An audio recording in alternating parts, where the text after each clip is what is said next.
Minister of Ethiopia, His Excellency Hailemariam Desalegn, with us. I want to welcome him. And on the high table as well, we have a person who is championing President Julius Maada Bio's agricultural initiative, which is Feed Salone, which is Dr.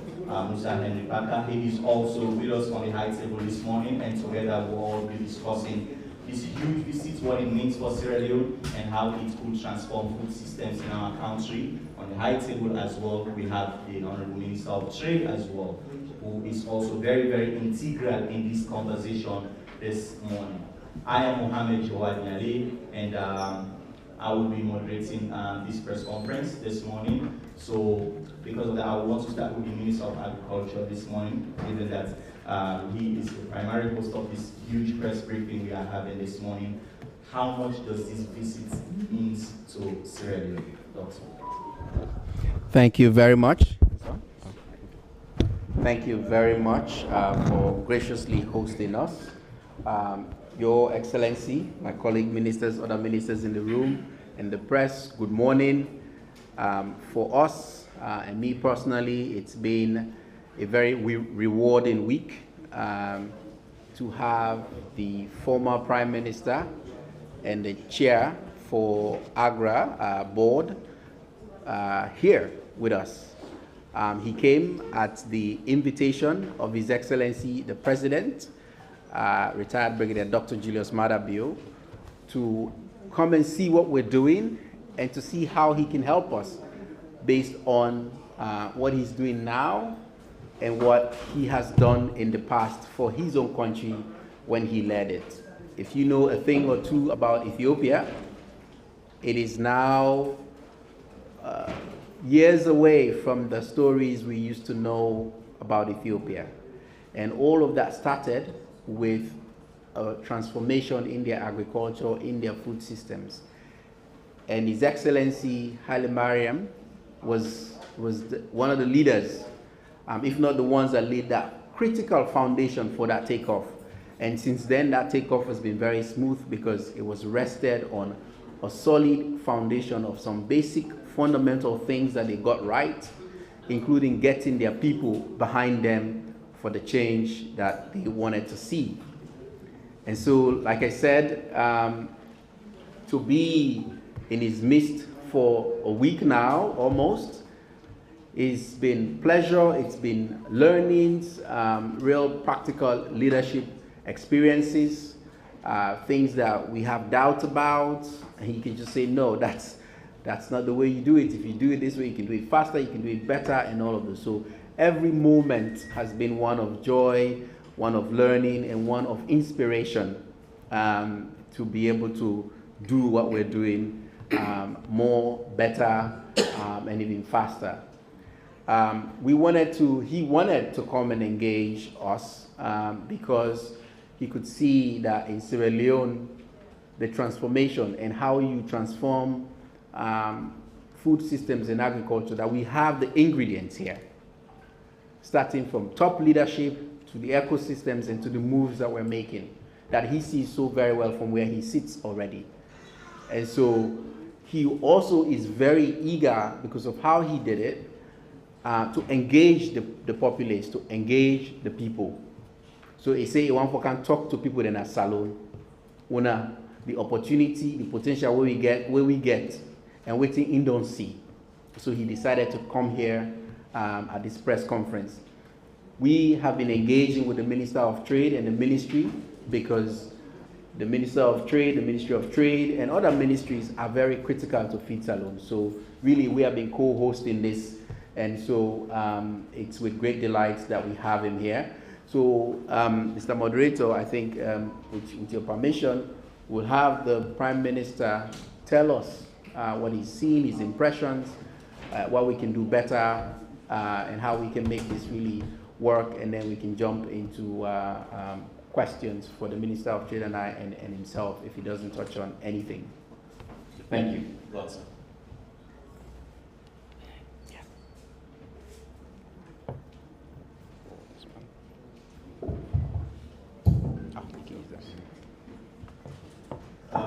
First of all, thank you very much, Minister Musa. and Minister of Trade and Industry, and Deputy Ministers among us here. We had a very inspiring week together with you. I would like to thank the government and people of Sierra Leone for inviting me to see your beautiful country, who has got huge potential for development. And something which I want to reflect in this press conference is, for any transformation to take place, we need 4 ingredients. The first one is the highest leadership in the country are on the top of the agenda. That I witnessed myself, the President, ministers, deputy ministers, experts, every one of you, you bought the vision, feed Salone. And that is one of the critical ingredients to bring about transformation in a sector or in a country. The second one is a vision, policy, and strategy. And you do have a vision in the different sectors. When I was climbing the stair for this press conference, I saw feed Salone, I saw clean Salone, I saw digitized Salone. Salone. So all these are vision that everybody has to buy in, and I think that is in place. And you do have also strategic plan, and as well as implementation plans on place. So I think this is critical. The third one is institutional capacity to implement on this vision and the strategic plans. And I have seen that you have the necessary minimum institutional capacity. I do not mean that you have built in everything finished capacity, but there is a need to support the existing capacity to implement this vision. Finally, the capacity to mobilize all stakeholders, including partners. I have been engaging with all the partners throughout the process, and to me, the most important partner are our farmers, both male and female farmers. I have seen them. In most cases, the women farmers are so strong when I saw on site, and I think that shows that everybody is engaging in implementing the vision the country has. So that is the basics. In our trip, we started with an exemplary work the President is doing in an integrated farm systems in his own farm. That's also very much exemplary. Everybody can do if the President can do it with all his busy schedule. If he can do that, I think many others can do it. So the thing is not the size of the farm. What matters is the quality of the integration that's happening there. That includes crop production, horticulture, aquaculture, poultry, all those things combined together as a transformational vehicle. That's an example that can be scaled to everybody. Every plot can have all kinds of packages that can bring about a change.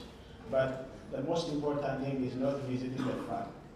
It was just an issue there. But the whole thing is he made a conducive environment for me to discuss with the ministers.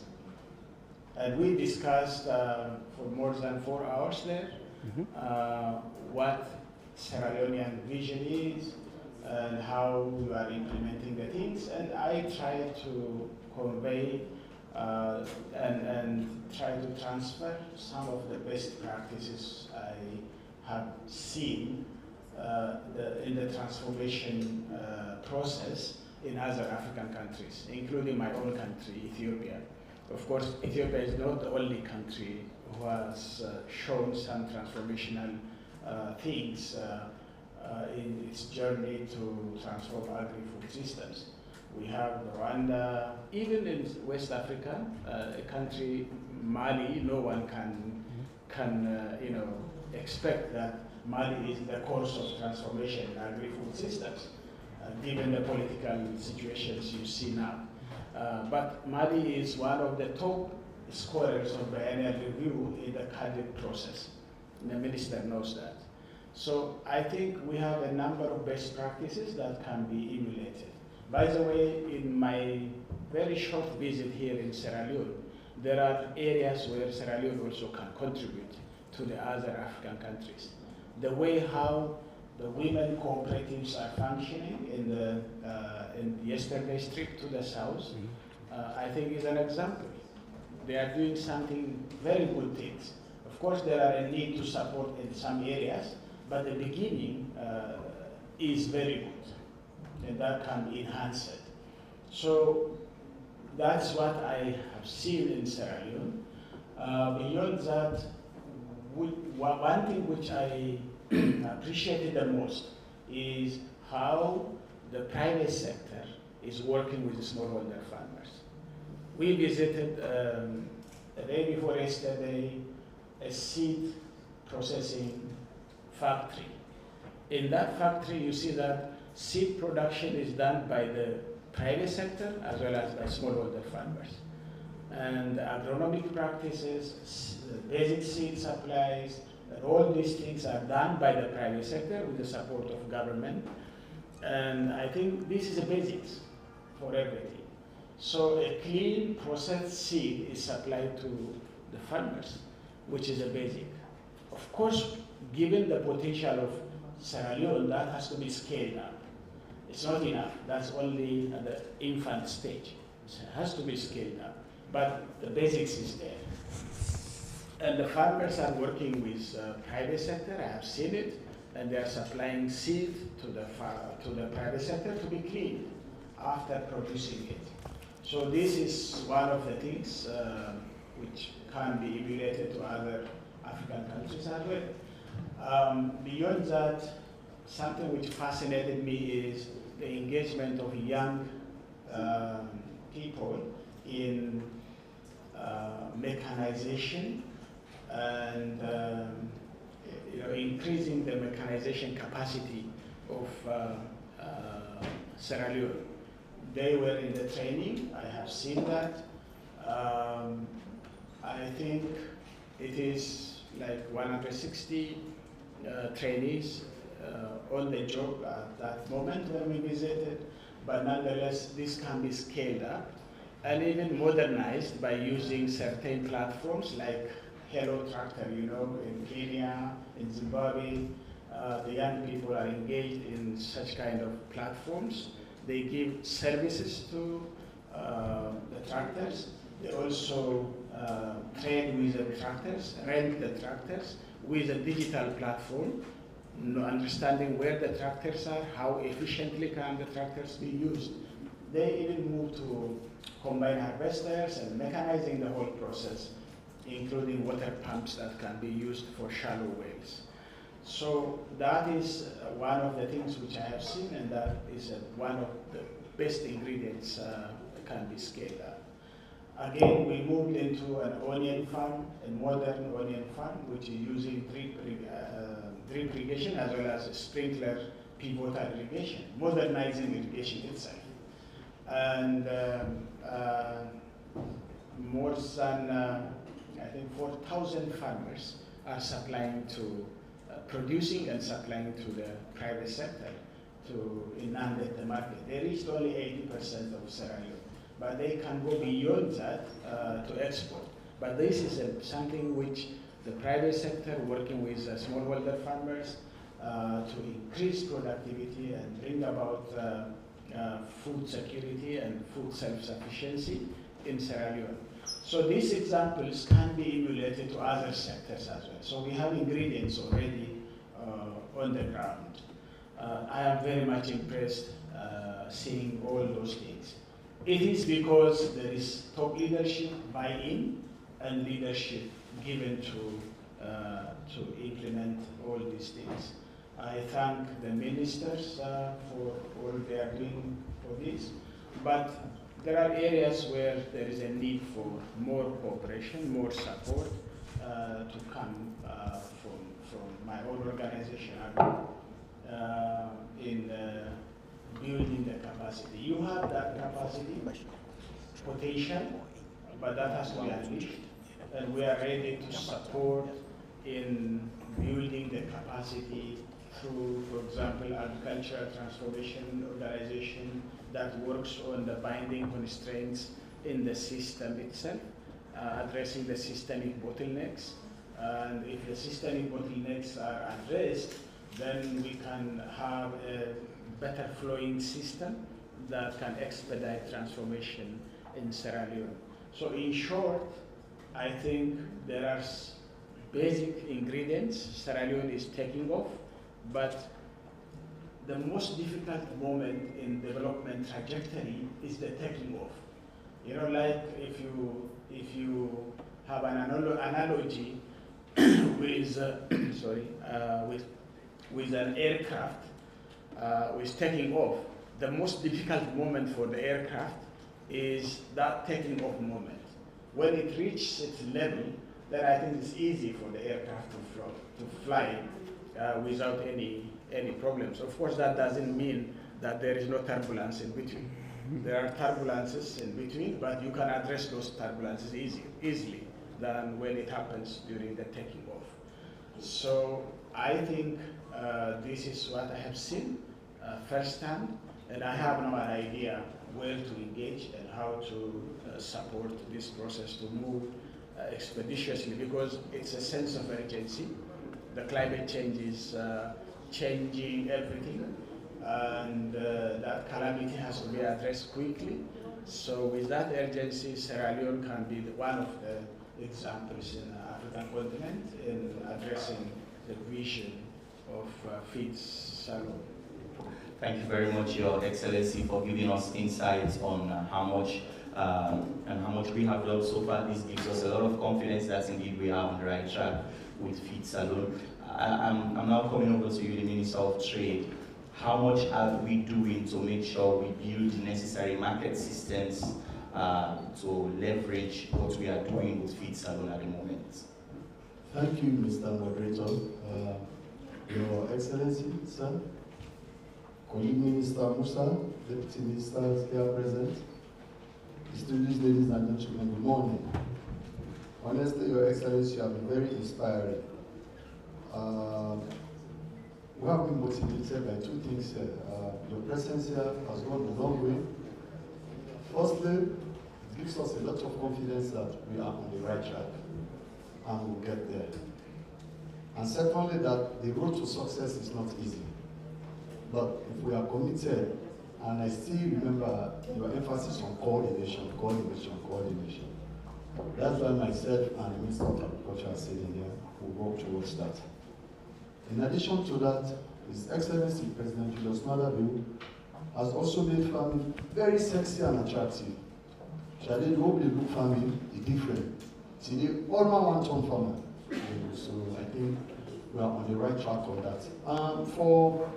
For the Ministry of Trade, we are primarily in the trade sector, processing and manufacturing are more important in value addition.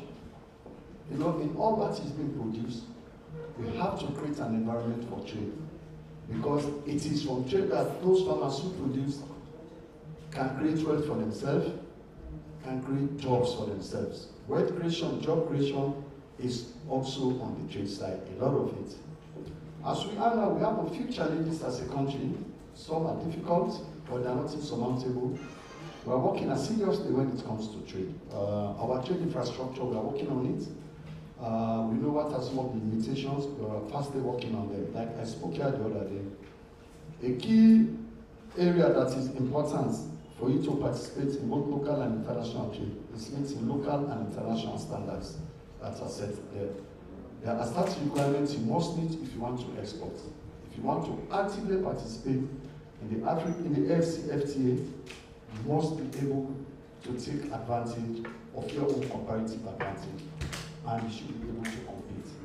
So in that regard, we are strengthening the standards to grow. We are bringing the private sector. to make sure that we improve the standards there to ensure effectiveness and efficiency. We are far advanced with that.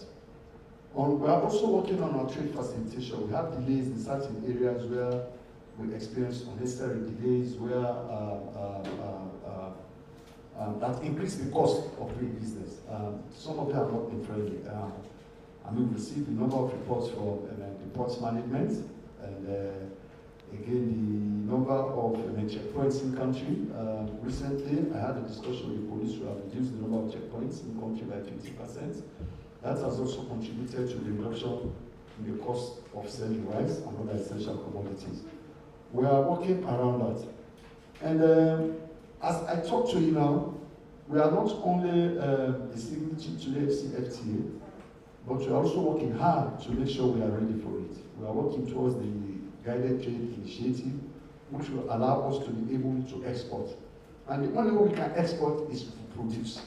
So that way we have to support the farmers to be able to produce, and the surplus there is what we can export. So as I was talking to you, and I have a team of technical experts from the headquarters of the FCFTA that are helping us to be ready to fully participate in the process itself. We are also members of the ECOWAS Trade Liberalization Scheme. I mean, already we are making progress. We have key areas we are exporting now. For example, vegetable oil.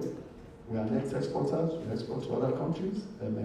Cassava, gari, cashew. These are things we're taking advantage of. But it could be better if we improve on that.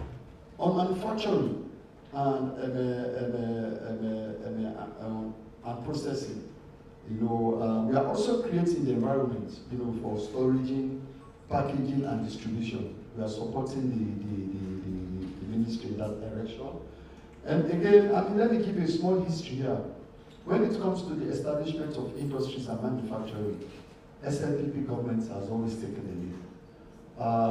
The first Industrial Development Act of this country was done in 1960, presented by Salone and Industrial Wellington Estate was established in 1961 when we attained independence. And we all know it was the mother of major industries in this country until the war, when most of those factories were burnt down. And a little recently, since His Excellency President Julius Malema took over, we've also increased our percentage of GDP from 3% to another 22% when it comes to manufacturing. And the number will only go up. We are working hard towards that. All this is happening because we are creating the environment. And the only way the industries can thrive is we have the raw materials. In this case, these are the agricultural products that are required. Listening to His Excellency also, and following the visit we made to Ethiopia with President Bio, we are opportune to visit from integrated farms and industrial parks or special economic zones. I mean, they are amazing, absolutely amazing. I mean, the jobs they provide, the services, the facilities they provide, support everybody in the community, from farmers, exporters, those in the value chain. Everybody benefits from it. As a government, we are working with a company already Arise. We have secured the land in Sogo, and we have completed the necessary studies. By all other things being equal, we expect to set up or to start the construction of factories in that economic zone very, very soon. Before the end of the first quarter of this year, that should have commenced. We are also working closely with the United Nations Development Organization, they are doing some feasibility studies in 3 regions in order to identify those regions where we can establish agro parks, and what are the comparative advantages of those regions if you want to establish these agro parks. We have a draft study for 2. We have asked them to increase it so that there is 1 agro park in 1 region.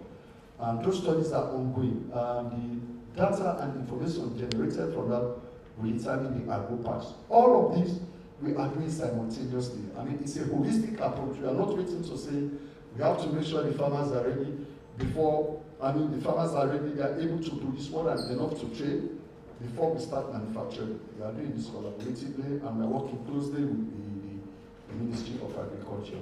His Excellency has inspired us, and we listen to him keenly. We've learned a lot of lessons, and the key amongst them, I will not forget, is it's not easy together. We should be bold and be willing to make mistakes. But the most important thing is we should be ready to learn from those mistakes. You can't keep repeating the same mistakes, then there is a problem.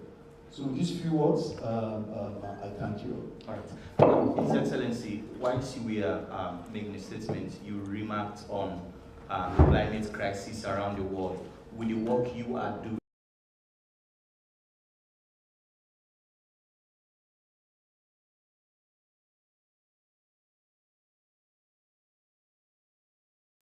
yes, climate change is, even for the detractors,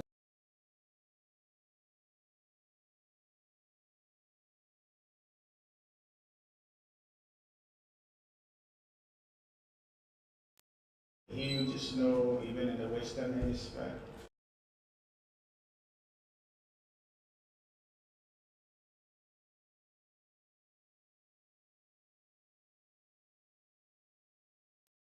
can happen.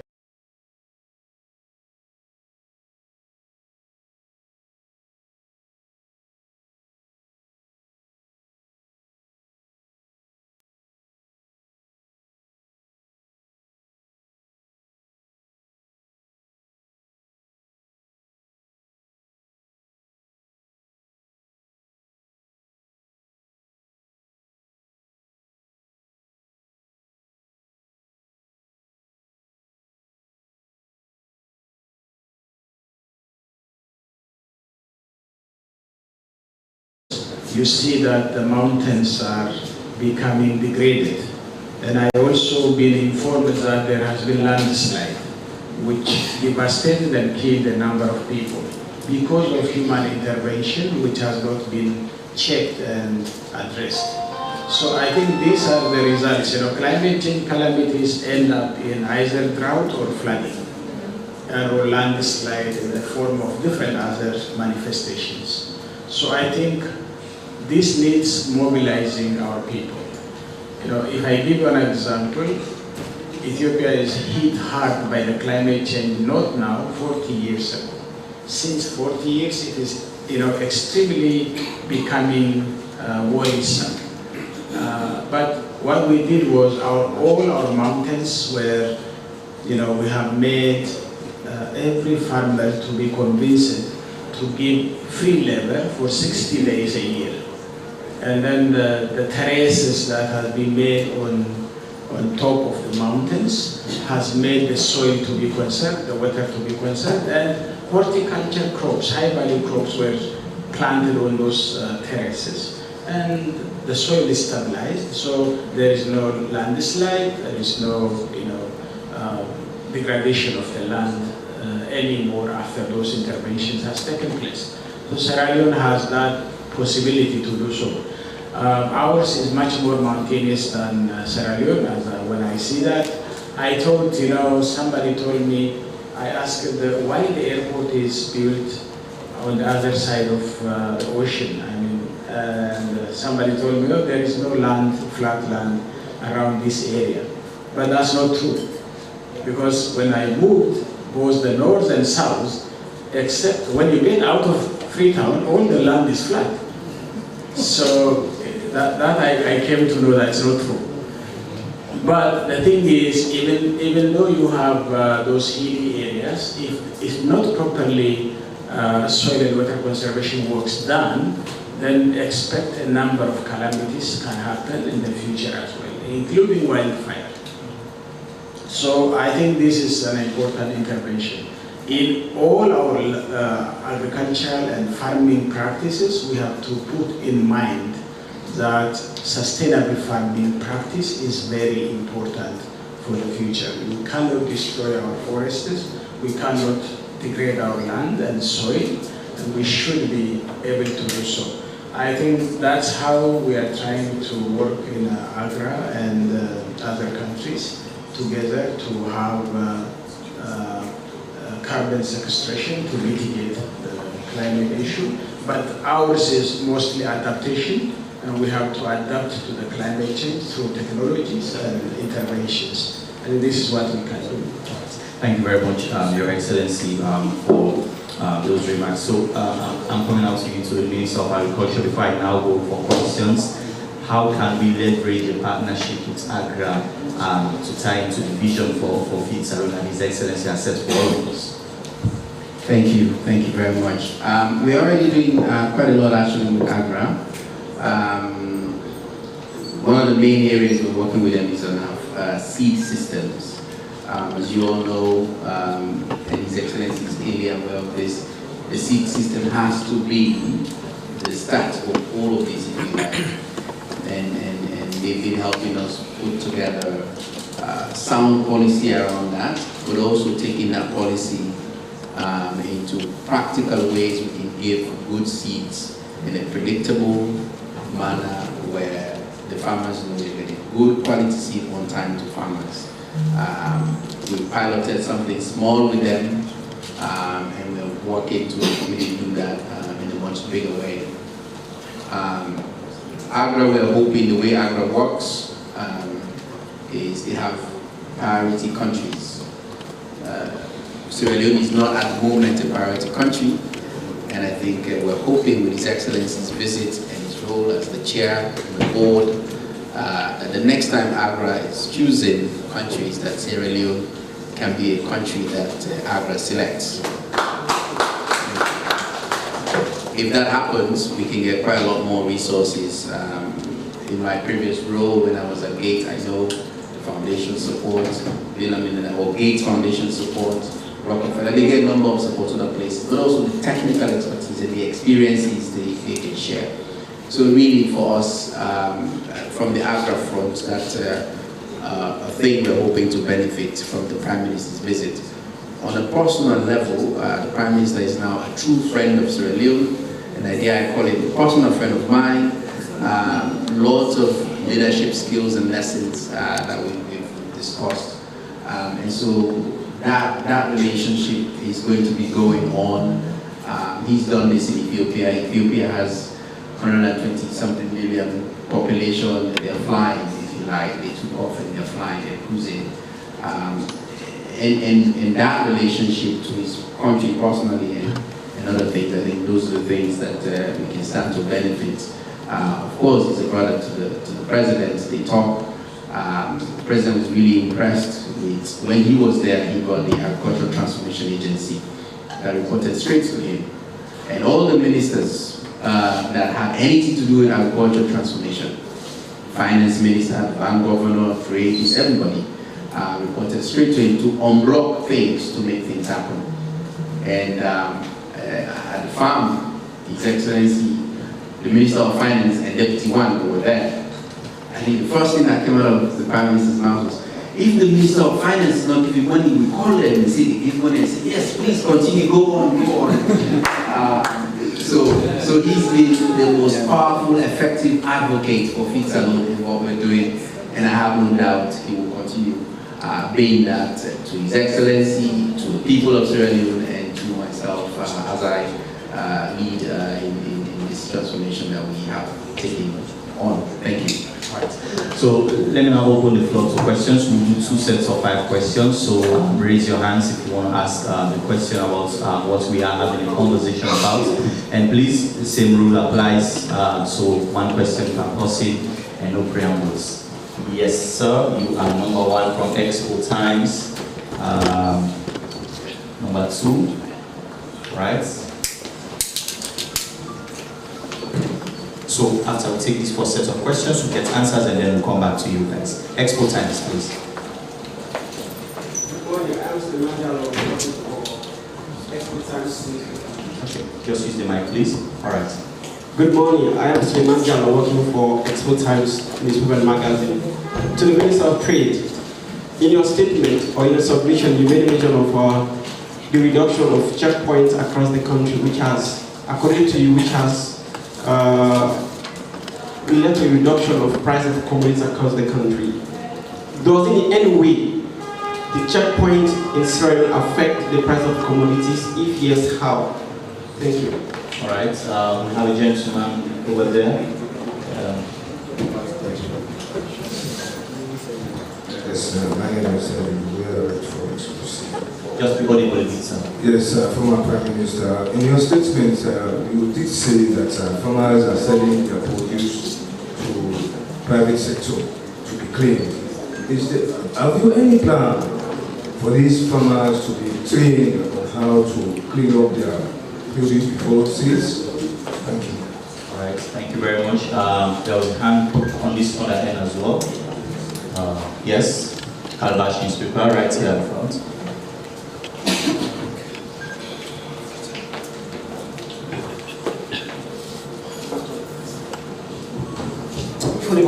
I write for the Calabash newspaper.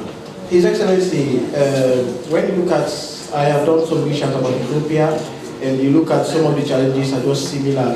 That of climate change, access to resources, market system, research and extension services, they are all similar. So my question, what was the secret for Ethiopia to emerge as a country that is known for agriculture, and where about 50% of the GDP is coming from agriculture? And from what you've seen in Sierra Leone, are you optimistic that we'll be able to reach there as a country when it comes to the Feed Salone initiative? Okay, I think we have for 2 more questions for this first set. And but in the meantime, let's just get responses whilst put yourself together for more questions. So I'll start with the Minister of Trade, and I'll come to His Excellency to respond to that question. Yeah, thank you. Across Africa, we all know we have, when it comes to trade facilitation, checkpoints, major inhibitors. They affect the free movements of goods within and outside the country. So as a country, you have to make conscious efforts to make sure you try to reduce them. In the first place, we have those, I will not translate the word legal, but that are required to make sure the customs, security reasons and like, that's fine. But then you need to duplicate them after every 30 miles. After every 15, 20 minutes, you have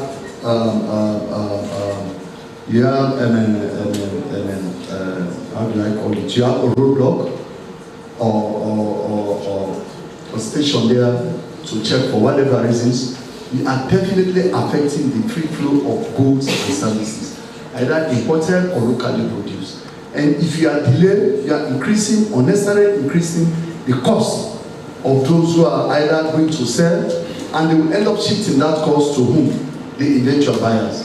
So eventually, it's us, the major customer, who are strongly affected by that. So as a government, and as a ministry, we have to work closely with all players, including the police, to make sure we reduce most of this along the roads. Right, His Excellency, I think you have to thank you very much. Important questions. The first thing is, seed has a system. Seed starts from having a basic seed production, and then again, after the basic seed, seed has to be planted or sowed, and it continues on in the system. Now, our farmers in Sierra Leone has no proper cooperatives to run this kind of institutions like we have seen in the private sector. For now, they have to depend on the private sector for cleaning the seed. Well, that facility is not an easy facility. It needs capacity to run that facility. At this time, our farmers do not have that facility. That doesn't mean in due course our farmers will not have that capacity. They will have. I have a number of examples where the farmers are involved in seed production, seed processing, and seed packaging, and then seed distribution. So that calls for a strong cooperative. And I am glad, that's why I mentioned the cooperatives are very important farmers organizations that can do that. And when I see in the southern part, in the city of Kenema, we have seen farmers already organize themselves in the cooperatives, and they started processing cocoa.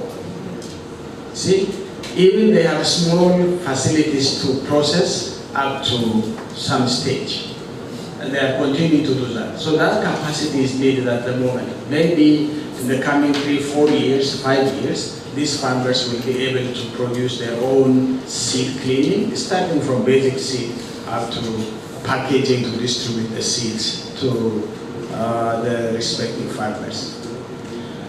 I think what we have done in Ethiopia is not rocket science. It simply needs commitment. You know what? That's why I say I have witnessed myself that in Sierra Leone there is that commitment. If this commitment continues on for the sizable years, like 5 years, 7 years, 10 years, you will see that take off in a proper manner. So the president is at the top of this agenda. No president gives time from his weekends on Sundays to invite and accept a leader from East Africa and sit down with him and discuss 4 hours about agricultural transformation in a country. To me, that's a sign of transformation beginning in Sierra Leone. And I discussed on Monday the whole day with Chief Minister, convening his ministers together for the whole morning and then afternoon. So imagine what all this means. So it is a sign. To me, it's a sign. That's what I was doing to bring about this, this change in my own country. So that's number one. Number two, they are eager to build the capacity, their own capacity, both in terms of policy, regulations, as well as technical capacity. So I think this is also basic for transformation, as I mentioned. And this is in place. Of course, there are a number of things that has to be brought in as best practices to unlock the binding constraints in the systems. You know, we have seed system, fertilizer system, extension system, research system, and market system, finance system. All these systems has to be addressed in order to bring transformation. So I am, let me say, I am 100% optimist. If there is a percentage beyond 100, then I would say, because that's the basis. But it depends on how they move with this commitment sustainably and persistently. One of the problems in Africa is something starts and after sometimes it cools down. So that if the leadership, that's I warned time and again the president and the leaders, don't even take your eyes from the focus you have already given. So just a level beam focus is needed to bring about this transformation. That was the one thing which I can say as a leader who has been tested in this kind of platform. That's the only thing I can say. If you detract yourself from the focus you are giving now, then don't expect transformation to take place. So I think I'm confident. There's no need to tell to them, but I have to tell because I know there are some places where it has started in a very high spirit and it slowly declined in some countries. So I don't envisage this will happen in Sierra Leone. So I think with this persistent engagement, I am optimist that transformation will come in this country because the conditions are right. There is potential there. You have very industrious people who can unleash their energy, their power, their understanding. And when I saw women in the pineapple farm, each one of them with their plot with beautiful pineapple which has come up. Most of them are young women who did that. So there's hope, because if young people are engaged in agriculture, Sierra Leone has hope. 70% of your population is young. So I think that's why I say I'm 100% optimist, and I'll continue to do so. And I'll continue also to do my own share, to continue engaging with the ministers here. The president himself is always open, and his doors are open to me as AGRA chairperson, but not only as AGRA chairperson, but as Pan-Africanist. I have a stake. I believe that I have a stake in Sierra Leone because I'm an African. And so I have something to share as experience from what I had in my own country. Thank you. Thank you very much for inspiring us. Doctor, do you want to add something on the questions that were just asked by journalists? I think the Prime Minister so eloquently described those systems, which I wanted to comment on, and we can get further questions. It's inspiring just listening to him, and I'd rather just do that than speak today. All right, so let's take some more questions in the room as well.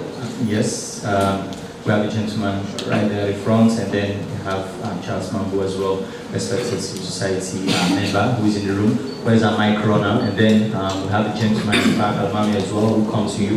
Yes, sir. I am Prince Christopher Kumar, right, for Open Space newspaper. Thank you very much, for your insightful and presentation, and of course, statements from the two ministers present.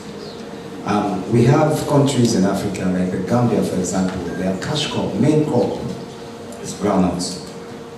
Ghana, we know them for, is it cacao or cocoa or whatever. Now, in all your, your inspection trips that you did around Sierra Leone, what major crop, cash crop, do you think can be produced in this country that will actually cut across all of the crops? Thank you very much, Charles. Thank you, Your Excellency. I think I want to agree with you most by saying that sustainability is actually a major problem in Africa and perhaps beyond. And that sustainability sometimes comes when there are political changes, there are leadership changes, both either at the State House or at the office of the ministers or others. Those coming after them will actually not agree to sustain the good things that others have done. In Africa, generally, we are not good at praising people who have done good after they have left office, and you cannot be there for a long time. You have a time limit. So, Your Excellency, two major areas in Sierra Leone is actually affecting our agricultural productivity, and I want to see how we can come in to help us. One of them is value chain addition. That is very critical. It needs both finance, technical, and the manpower, but mostly finance and technical. Across the country, as you move around, you find out that we have the crops, we have the manpower, but the finance and technicality are actually in a very, very slow demand. The second aspect is also distribution, which we actually talked about, but that distribution is also hung upon the type of feeder roads that we have, because most of these 70% you talked about are actually in our rural communities, where feeder roads to those areas are extremely in very bad condition. How could you use your influence, direct and indirect, to support Sierra Leone in terms of getting technical assistance, in terms of road network, as well as adding value to the produce that we have already? Thank you very much. I think we have a gentleman in the back, right there.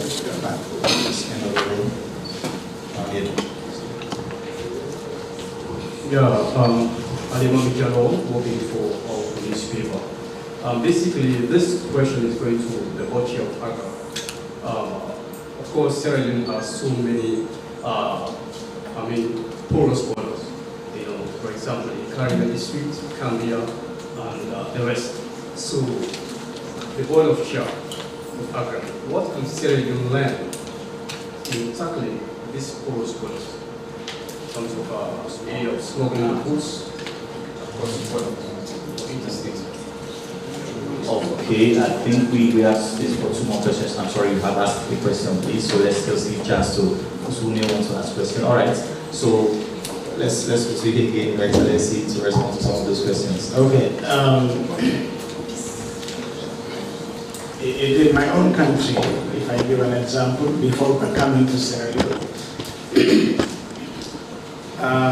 you can't start something which you don't have, or some examples or experiences exist. So we do have, we are the origin of coffee. So we do have coffee, and we modernized our coffee sector. So now, now we are getting around $2 billion from coffee. So our cash crop mainly is coffee, okay? Because we do have that. So you also start from what you have. What you have is cocoa, which we have seen already. The farmers are growing it, planting it.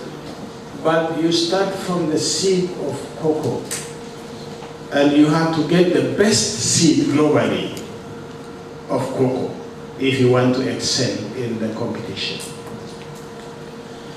We have number 1, number 2, number 3 globally. The quality of coffee is that of Ethiopia. Number 4 is Colombia. So you see how we moved to that level of competition globally. So you are not competing with Ghana. You are competing globally. So I'm not worried about the poorest border. I will come later on. Your competition is global. When you start to bring the seed, you think of that market, the global market, where the cocoa is sold or processed and sold. If you have to process, then you have to compete with Switzerland for the chocolate, not with Ghana. If you do that, then you will have a proper seed which can compete with that of the Swiss chocolate. Then you can survive. So when choosing the cash crop, it's a progressive process. You start first by selling the beans. And I know that most of the Sierra Leonean cocoa is sold as a bean, which is processed by someone else outside. But slowly you increase your capacity to go to that level. There is a strong competition, and they will tell you, Europeans will tell you that you don't meet the phytosanitary and sanitary standard that Europe wants to take. You have to go by your tooth and nail to reach to that level. Then you can compete. Until then, cocoa is a cash crop that you can sell beans and maybe chocolate for the African market. Then slowly to the global market. So it is a process. And the second one is cashew. Cashew is one of the things that can be exported from this country, but not raw, packed, and all the standards are met. So these are the things which I can say, but I will not prescribe now. The experts should come and see, make a diagnostic analysis. That's mainly our problem, we just sit down and use the Kim Il-sung type of leadership, which says, arrest this guy, people arrest.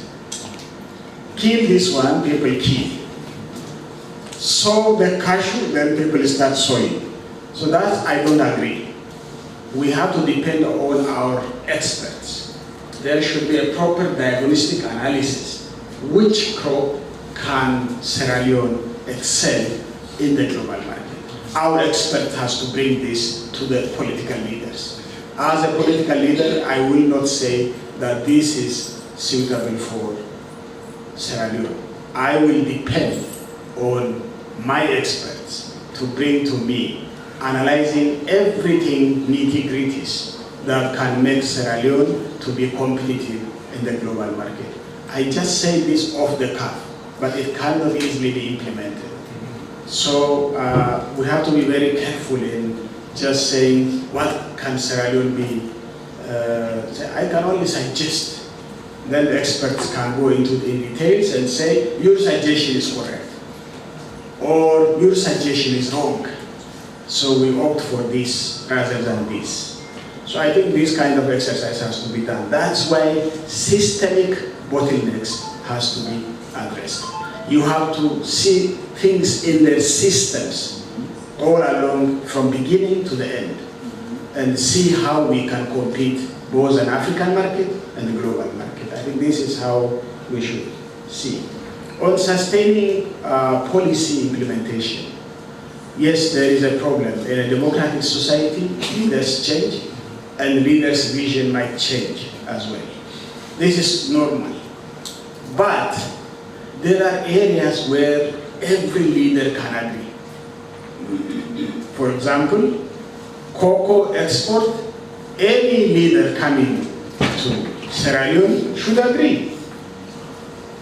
Because cocoa is a Sierra Leonean wealth, and that can be exported everywhere. Why should you quarrel about cocoa export in Sierra Leone? So what should be done is there should be a national dialogue on the basic understanding. And everybody has to agree, everyone, including the school children who are aspiring to be the next president of this country, has to agree on basic things in Sierra Leone. So we should have a national consensus, national dialogue, where things do not change every time from zero. So the problem in African leadership is zero-sum game. When they come to power, they just destroy everything what somebody has done, and they start from scratch. This doesn't develop a country. So that's why a democratic consensus is needed in a country. A dialogue is needed in a country so that basic Sierra Leonean tenets will be delineated and everybody agrees on them, but the rest you can compete, you can contest. Like, for example, in the health policy, I will supply this medicine in this way, and the other one say I will supply the other way. You can contest on that. But on the other hand, in agricultural transformation in Sierra Leone, if you contest on that, then the country fails. Because no country in the world has developed without transforming its agricultural sector. Full stop. If we agree, all of you agree that, then any president comes, yes, I have to focus on agriculture and food systems. So I think that is how sustaining policies can come about. I think the porous border issue, it's a colonial border. To me, the bigger we are, the most we can compete in the global market. I suggest ECOWAS has to expedite integration quickly. So if you think that Sierra Leone alone can compete in the global market, it's a mistake. That's why we decided the African Continental Free Trade Area. And everybody has to trade with each other, and our volume has to increase. I can give you a simple example. When we were asked to export banana from my own country, and the demand of those countries who wanted banana from us was 12 containers a day. And I thought that in the southern part of Ethiopia we had lots of banana plantations. I thought that would be enough. But after we started the job, in 2 days, the whole banana finished. And 24 containers has taken whatever I thought many bananas existed in the country. So we are still at the lower stage in scale. If you want to scale, then you have to integrate. Integration is much more better than just thinking about this is porous border, the little I have to sell. This is the poor mind thinking. We have to expand. The more bigger we are, look globally. Which countries are leading this globe now? It's China with 1.4 billion population. It is India with 1.5 billion population. It's Brazil with 300-something million population. It's the United States with 300-something million population. Not 8 million, 10 million, or 12 million. We can't compete this way. We should go to the extent of integrating Africa as one of the big competitors in the global market. That's an example. Look the Asian countries, the Northeast Asian countries. The Northeast Asian countries, Japan has started transformation, but immediately it is contagious. Taiwan, Korea, and then the ASEAN countries, Indonesia, Malaysia. which were 40 years ago poorer than us, now are wealthy countries. Why? Because they integrated. And we are still, the colonial master has did this bad job by balkanizing us, cutting down into pieces. And we want to remain as cut down in that pieces what our colonials did. No, let's integrate quickly so that we can compete globally. We are not competing with Ghana. We are not competing with Guinea. We are competing globally. So we need to come together, be strong and large in size, and scale up our production so that we can survive in the global environment. So I think that's my answer, and don't worry about the poorest order. There's your brother coming in, or your brother's already coming in, and let's see them further into the bigger picture. Let me come to you, Minister of Agriculture, on everything that we've heard today. And Your Excellency, I must also thank you, because this has been more than a press conference. It has also been a masterclass for us in your experience and what you have done in Ethiopia so far. But to the Minister of Agriculture, we've had some of the questions. For example, especially that question on value chain and how much we are doing to scale up. Thank you very much, Mr. Moderator. On value chains, I think the civil society group got it right. It's an issue. We need financing. We need those roads, the infrastructure are there. We're out there with road shows trying to get money to be able to do that. It's a key part of what we want to do. Your Excellency, the Feed Salone strategy was informed by a lot of technical work, and you got it right. Cocoa, cashew, those are things that we should be exporting. But your message that we need analytics, we need the technical people to inform us, is one we take very seriously. But really, as we close here, I really want to thank you on behalf of His Excellency for not only visiting us, but for talking to the people of Sierra Leone. This press conference normally happens in our local language. Many radio stations across the country are listening to you now, and your Pan-Africanism, what you bring from Ethiopia, from AGRA, but where you want to see us, where you see we can be. The people have heard it, they are inspired, I am inspired, I am very inspired, and you've made my job somewhat easier. This is a tough crowd. I think one of the things that you touched on, that as I've been interacting and I'm really glad it came up, is how we are able to mobilize our people to be on the same page. That's really an tenet. The Prime Minister said in Ethiopia they were able to get everybody. Those of you that study, Ethiopia used to be known for farming. They said we don't want to be known for farming. We want to be known as the place where life started.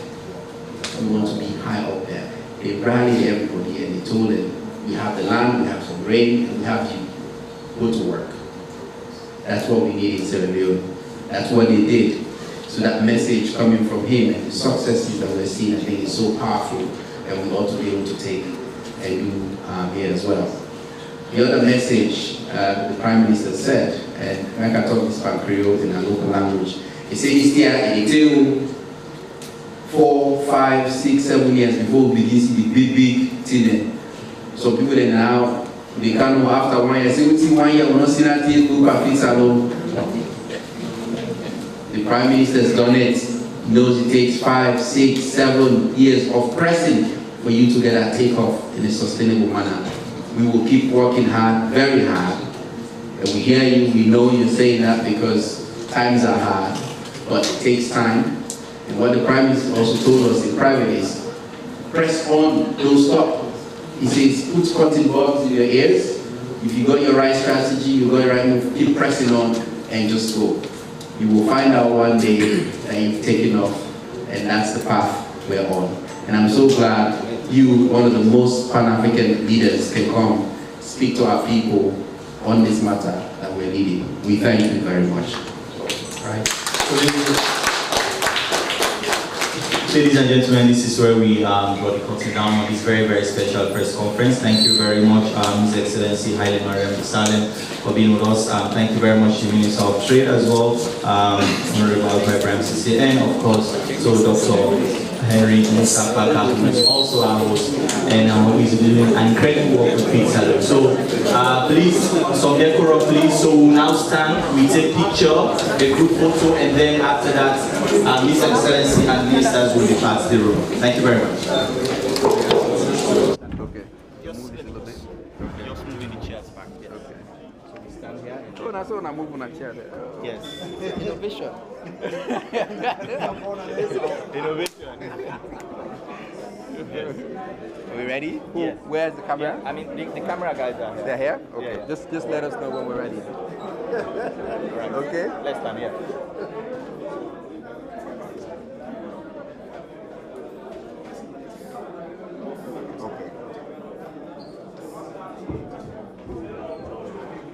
Okay. Thank you. Thank you very much. And the ministers, the deputies? Yeah, deputies coming here. This is my minister, my deputy minister.